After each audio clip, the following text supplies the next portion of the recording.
എന്തുകൊണ്ടാണ് adult social care നേഴ്സിംഗിനോട് equivalent ആയിട്ടുള്ള ഒരു കോഴ്സ് ആണെന്ന് പറയാൻ കാരണം?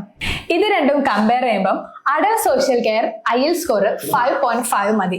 എന്നാൽ നഴ്സിംഗിലേക്ക് വരികയാണെങ്കിൽ IELTS സ്കോർ 7 എബോവ് വേണം. ഇവിടെ ഫീസ് സ്ട്രക്ചർ വരുന്നത് വെറും 10 lakhs ആണ്. എന്നാൽ നഴ്സിംഗിലേക്ക് വരുമ്പോൾ ഫീസ് 30 to 50 lakhs വരുന്നുണ്ട്.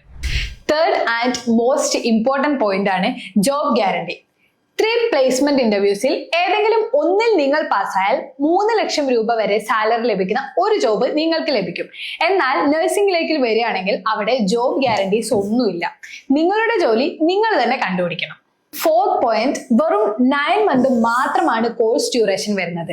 എന്നാൽ നഴ്സിംഗിലേക്ക് വരുമ്പോൾ കോഴ്സ് ഡ്യൂറേഷൻ 3 to 4 years ആണ്. ഈ ഒരു ടൈമിലെ ലിവിംഗ് എക്സ്പെൻസും നിങ്ങൾ തന്നെ സ്പെൻഡ് ചെയ്യണം. Last and final point, refund policy.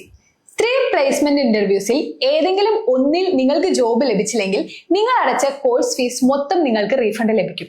ഇവിടെയാണെങ്കിൽ റീഫണ്ട് പോളിസീസ് ഒന്നും അവൈലബിൾ അല്ല. ഇനി നിങ്ങൾക്ക് തീരുമാനിക്കാം നിങ്ങളുടെ കരിയർ പാത്ത്.